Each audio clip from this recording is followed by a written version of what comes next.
Hello friends, इस video में हम लोग वृत्त से संबंधित कुछ इम्पॉर्टेंट फार्मूले और पॉइंट्स जानने की कोशिश करेंगे और यह भी समझेंगे कि वृत्त से संबंधित कैसे क्वेश्चन एग्जाम में पूछे जाते हैं। तो सबसे पहले तो हम बात करते हैं वृत्त। वृत्त की परिभाषा के बारे में बात करते हैं। तो एक तल में उन बिंदुओं का समूह जो एक नियत बिंदु से अचर दूरी पर होते हैं। एक तल में उन बिंदुओं का समूह जो एक नियत बिंदु से अचर दूरी पर होते हैं क्या कहते हैं? वृत्त कहते हैं। और नियत बिंदु को हम क्या कहते हैं? वृत्त का केंद्र।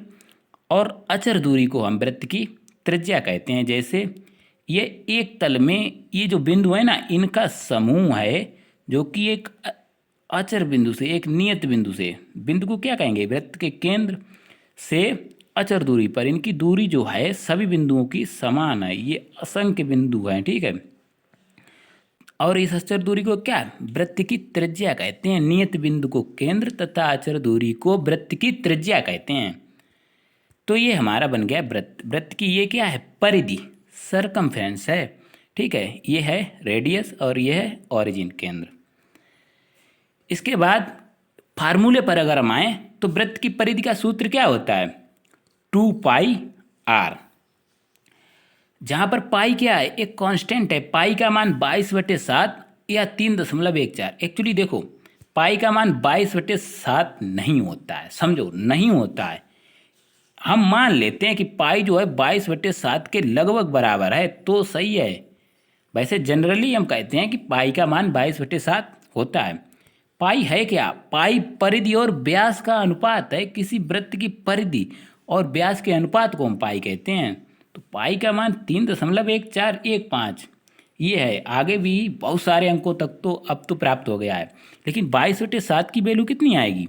ये आएगी 3.142 के करीब। तो दशमलव के तीसरे अंक से ही जो है भिन्न हो गई, बट जनरली हम कह देते हैं, ठीक है। तो परिधि क्या होता है? परिधि होता है पाई और व्यास का गुणनफल। व्यास क्या होता है? त्रिज्या का दोगुना जो है व्यास होता है। जैसे ये कोई वृत्त बना दें तो ये त्रिज्या है और ये है आपका व्यास, पूरा व्यास हो गया। वृत्त का क्षेत्रफल, तो वृत्त का क्षेत्रफल जो है πr² होता है। अब देखो क्वेश्चन कैसे बनते हैं। जैसे परिधि यहाँ पर दे दी तो वो क्या कहेंगे कि एक मैदान है, एक वृत्ताकार मैदान है, उसके चारों ओर दीवार बनानी है, तो दीवार की लंबाई बताओ। तो लंबाई परिधि के बराबर होगी। या ऐसे कहेंगे कि दीवार की लंबाई का खर्च जैसे 10 रुपये पर मीटर है, तो पूरे का खर्च बताओ। तो जितनी लंबी दीवार होगी उसमें, जितने मीटर लंबी दीवार होगी उसमें उसका गुणा करके हम निकाल लेंगे, ठीक है। अब आता है वृत्त का क्षेत्रफल। तो क्षेत्रफल क्या होता है? जैसे आपका कोई वृत्ताकार अगर मैदान है, उसमें हमें जैसे तिरपाल बिछानी है, ठीक है, तिरपाल बिछानी है, तो तिरपाल का क्षेत्रफल जो है, तिरपाल कितनी चाहिए हमें? वृत्त के क्षेत्रफल के बराबर हमें तिरपाल चाहिए होगी। तो क्षेत्रफल का फार्मूला होता है πr²। तो इससे ऐसे क्वेश्चन बनेंगे, वो कहेंगे कि तिरपाल अगर सपोज कि 20 रुपये पर मीटर है तो हमें तिरपाल कितनी चाहिए या कितने रुपए लगेंगे। इसके बाद आता है एक नया कॉन्सेप्ट, वृत्तखंड। तो वृत्तखंड क्या होता है? सबसे पहले बात करो वृत्तखंड की। तो वृत्त का एक खंड को हम क्या कहेंगे? वृत्तखंड। वृत्तखंड का क्षेत्रफल होता है θ/360 × πr²। अब जो है वृत्तखंड का क्षेत्रफल जो है निकालने के लिए, जैसे ये है आपका वृत्तखंड, वो क्या देंगे? केवल थीटा देंगे और एक रेडियस देंगे।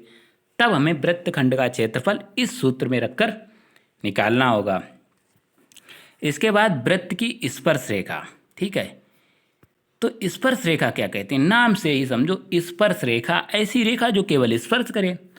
तो किसी वृत्त की स्पर्श रेखा वह रेखा है जो वृत्त को केवल एक बिंदु पर, ये पॉइंट है, केवल एक बिंदु पर प्रतिच्छेद या स्पर्श। एक बिंदु पर प्रतिच्छेद का मतलब हुआ स्पर्श, तो उसको हम क्या कहते हैं? स्पर्श रेखा कहते हैं।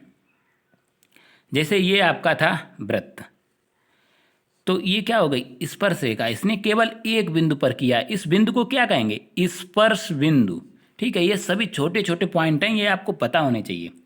इसके बाद हम आते हैं कुछ इम्पॉर्टेंट पॉइंट पे, ठीक है। तो सबसे पहला पॉइंट जो है ये सबसे ज़्यादा इम्पॉर्टेंट है कि वृत्त के किसी बिंदु पर स्पर्श रेखा स्पर्श बिंदु से जाने वाली त्रिज्या पर लंब होती है।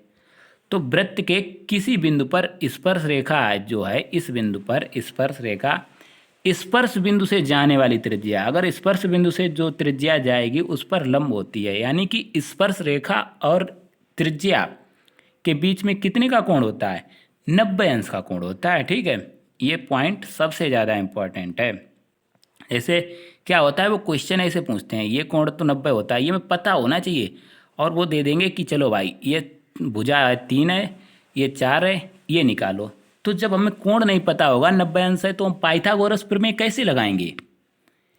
इसके बाद दूसरा, तीसरा और चौथा, ठीक है, ये पॉइंट एक बात में है। देखो, अगर आपका कोई वृत्त है, उस पर कोई बिंदु या तो वृत्त के अंदर हो सकता है, जैसे आपका ये वृत्त है, अब कोई बिंदु या तो वृत्त के अंदर हो सकता है, या वृत्त की परिधि पर हो सकता है, या वृत्त के बाहर हो सकता है, बस 3 ही कंडीशनें तो हो सकती हैं। तो वृत्त के अंदर अगर कोई बिंदु स्थित है तो स्पर्श रेखा नहीं खींची जा सकती। जैसे ये अंदर है, ये केंद्र है, तो अंदर वाले से स्पर्श रेखा हम नहीं खींच सकते, क्योंकि वो कैसी रेखा हो जाएगी, प्रतिच्छेदी रेखा हो जाएगी। जैसे यहाँ से कोई रेखा जाती हुई खींचोगे तो वो 2 जगह पर कट करेगी ना, तो वो प्रतिच्छेदी रेखा हो जाएगी। इसके बाद आता है सेकंड पॉइंट, वृत्त पर स्थित बिंदु से केवल और केवल एक रेखा खींची जा सकती है। अगर कोई पॉइंट आपका वृत्त की परिधि पर स्थित है तो उससे केवल और केवल एक बिंदु से केवल एक स्पर्श रेखा खींची जा सकती है। चौथा पॉइंट है कि वृत्त के बाहर स्थित बिंदु से 2 स्पर्श रेखाएं खींची जा सकती हैं। ठीक है, ये भी थोड़ा इंपॉर्टेंट है। अगर कोई बिंदु वृत्त के बाहर है ना, तो उससे 2 स्पर्श रेखाएं खींची जा सकती हैं और दोनों की लंबाइयाँ बराबर होती हैं। ये सबसे ज़्यादा इंपॉर्टेंट, इस पॉइंट में यही बात तो इम्पॉर्टेंट है। तो ये था इस वीडियो में। अगर आपको ये वीडियो रियली वास्तव में पसंद आई हो तभी इसे लाइक करें, ठीक है, और अपने दोस्तों के साथ शेयर करना ना भूलें। और कोई भी सजेशन है ना तो उसको आप ज़रूर बताएं, ठीक है। Thank you.